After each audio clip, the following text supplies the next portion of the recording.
بسم الله الرحمن الرحيم، وأصلي وأسلم على من بعث رحمة للعالمين نبينا محمد وعلى آله وصحبه أجمعين. إخوتنا الكرام وأخواتنا الكريمات، نواصل درسنا في التوحيد. يقول المصنف رحمه حفظه الله، وإن شاء الله ندخل في باب عظيم، الباب الثاني وهو العبادة، وسندرس في هذا الباب العبادة وأقسامها وشروطها. أولا تعريف العبادة. تعريف العبادة: العبادة لغة الطاعة مع الخضوع والتذلل، والعبادة في الاصطلاح الانقياد والخضوع لله تعالى على وجه التقرب إليه بما شرع مع المحبة والتعظيم، أو كما عرفها ابن تيمية رحمه الله: اسم جامع لكل ما يحبه الله ويرضاه من الأقوال والأعمال الباطنة والظاهرة، وهي الغاية العظيمة من الخلق، وهي المرتبة الشريفة التي يوصف بها صفوة الخلق. لهذا أمر الله تعالى بها في غير موضع من كتابه العزيز. قال تعالى: وما خلقت الجن والإنس إلا ليعبدون. وقال تعالى: ولقد بعثنا في كل أمة رسولا أن اعبدوا الله واجتنبوا الطاغوت. وقال تعالى: وما أرسلنا من قبلك من رسول إلا نوحي إليه أنه لا إله إلا أنا فاعبدون. واعلم ما يفسر به بعض الزنادقة المدعين للتصوف هذه الآية الكريمة: واعبد ربك حتى يأتيك اليقين، من أن معنى اليقين المعرفة بالله جل وعلا، وأن الآية تدل على أن العبد إذا وصل من المعرفة بالله إلى تلك الدرجة المعبر عنها باليقين، أنه تسقط عنه العبادات والتكاليف، لأن ذلك اليقين هو غاية الأمر بالعبادة.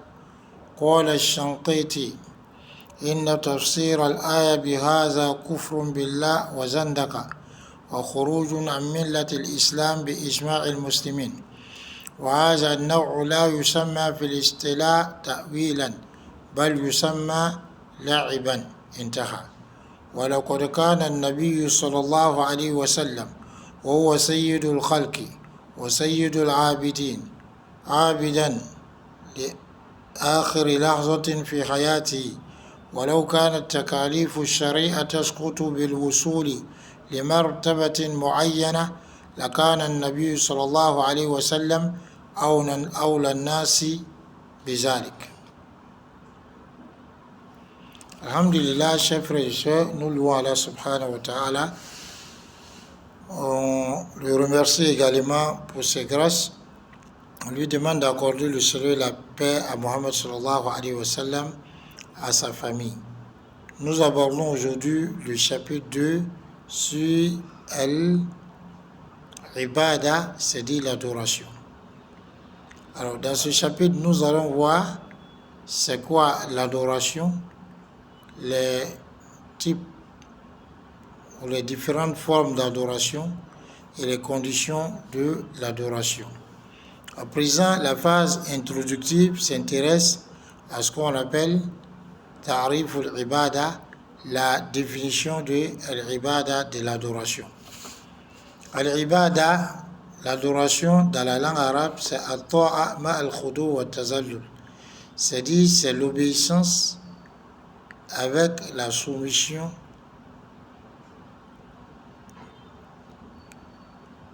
et le fait de s'humilier. Donc, on obéit à une chose ou à une autre alors qu'on est soumis, assujetti à cette chose. C'est ce qu'on appelle l'adoration dans la langue arabe. Donc, si quelqu'un obéit simplement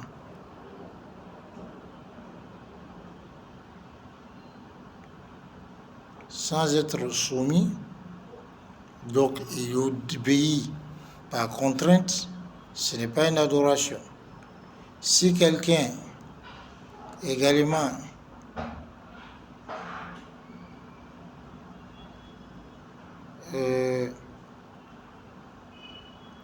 se soumet, mais dans son fort, donc si quelqu'un obéit, c'est-à-dire avec le corps, mais son âme et son cœur n'est pas soumis, son âme et son cœur ne sont pas soumis, donc il n'est pas dans l'adoration. Si également quelqu'un, son cœur et son âme sont soumis, donc, mais il n'obéit pas avec son corps, donc il n'est pas dans l'adoration. Et dans l'adoration philistella, dans la terminologie, donc des savants qui traitent de ces questions de foi, ils disent l'adoration c'est al-inqiyad wal-khudu'u lillahi ta'ala ala wajhi at-taqarrubi ilayhi bima shara'a ma'al mahabba wa ta'zim. C'est le fait donc de se soumettre, de s'humilier pour Allah subhanahu wa ta'ala dans le but de se rapprocher de lui par ce qu'il a légiféré, et tout ceci avec amour et exaltation, grandeur. Donc, on se soumet à la volonté d'Allah, on s'humilie pour Allah subhanahu wa ta'ala dans l'objectif de se rapprocher de lui parce que lui-même il a légiféré. On fait tout cela ma'al mahabba, avec amour, wa ta'zim, et exaltation, grandeur. Donc s'il n'y a pas d'amour, il n'y a pas de grandeur qui accompagne, on n'est pas dans l'adoration. Si on fait tout cela, on se soumet, mais l'objectif n'est pas de se rapprocher d'Allah, mais l'objectif est donc de plaire aux gens, ou pour que les gens disent on n'est pas en train de se rapprocher, on n'est pas en train d'adorer Allah subhanahu wa ta'ala. Il faut bien comprendre cela. Ou alors, l'adoration, c'est comme l'a dit Ibn Taymiyyah rahimahullah, c'est un nom qui rassemble, qui regroupe tout ce qu'Allah aime et agrée, en parole et en action, que cela soit caché, apparent et caché. Tout ce qu'Allah aime et agrée, en parole et en action. Donc, il y a les actions et les paroles du cœur, il y a les actions et les paroles de la langue, il y a aussi alors les actions du corps. On va aller voir devant dans l'adoration ce qui ne rentre pas dans l'adoration. Donc, il est important pour nous de comprendre cela. Tout ce qu'Allah aime et agrée en parole et en action. Donc, pour savoir qu'un acte est un acte d'adoration, est-ce qu'Allah l'aime et l'agrée? Et comment on fait pour savoir si Allah l'aime et l'agrée? Si Allah subhanahu wa ta'ala a légiféré cet acte, il dit faites cela, ou alors il a rattaché un salaire, une récompense au fait de faire cela. ou alors il fait les lots de ceux qui font cela. Ou alors quelque chose Allah a interdit de le faire ou de s'en approcher, c'est-à-dire le fait de délaisser un acte d'adoration. Donc ça veut dire qu'Allah aime qu'on délaisse cette chose. Ou bien Allah subhanahu wa ta'ala a menacé d'un châtiment. Et soit un châtiment, soit son courroux vis-à-vis de ceux qui font telle ou telle chose. Ou alors une peine prescrite vis-à-vis de ceux qui font telle chose. Ou alors c'était un mal, donc parler un mal,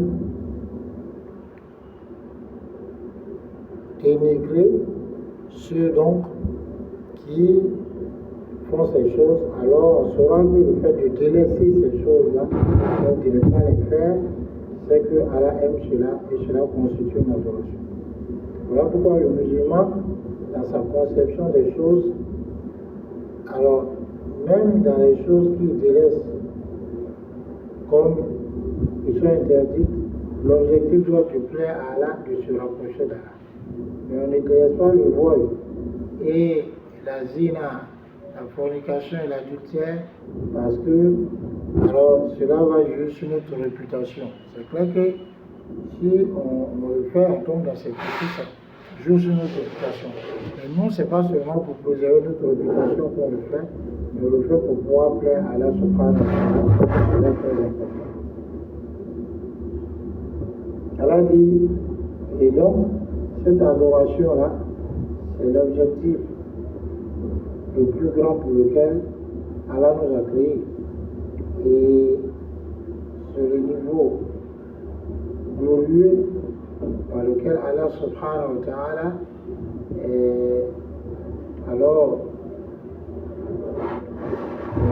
qualifie Rasulullah sallallahu alayhi wa sallam qui est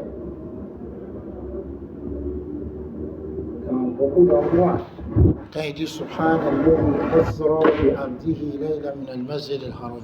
Pureté à celui qui a fait voyager son serviteur de nuit. En parlant du voyage nocturne et de l'ascension. Et dans beaucoup d'endroits. Allah dit à ce sujet, je n'ai créé les djinns et les hommes que pour qu'ils m'adorent. Aïe, pour qu'ils m'unifient dans mon adoration. Surat 51, Azariyat, verset 56. Allah dit également, وَلَقَدْ بَعَثْنَا فِي كُلِّ أُمَّةٍ رَسُولًا أَنِ اعْبُدُوا اللَّهَ وَاجْتَنِبُوا الطَّاغُوتَ. Très certainement, nous avons suscité dans chaque nation un messager d'adorer Allah. Et le messager vient dire d'adorer Allah et de s'écarter du Taghut. Le Taghut, c'est tout ce qu'on adore en dehors d'Allah subhanahu wa ta'ala. Que ce soit Ma'boud, quelque chose qui est adoré, ou Matbou, ou quelque chose qui est suivi, ou Moutor, ou quelque chose qui est obéi. Mais tant qu'on le fait comme on le faisait pour Allah, donc alors on tombe dans l'adoration de Taghut. Allah dit subhanahu wa ta'ala, وَمَا أَرْسَلْنَا مِنْ قَبْلِكَ مِنْ رَسُولٍ إِلَّا نُوحِي إِلَيْهِ أَنَّهُ لَا إِلَهَ إِلَّا أَنَا فَاعْبُدُونِ. Nous n'avons envoyé avant toi aucun messager sans qu'on lui ait révélé qu'il n'est point de divinité digne d'être adoré en dehors de moi, adorez-moi donc. Et sache, chers frères et chères sœurs, que ce par quoi certaines personnes qui se réclament d'être soufis ont interprété le verset وَعَبُدْ رَبَّكَ حَتَّى يَأْتِيَكَ الْيَقِينُ et adore ton Seigneur jusqu'à ce que tu parviennes à la certitude, c'est-à-dire la mort.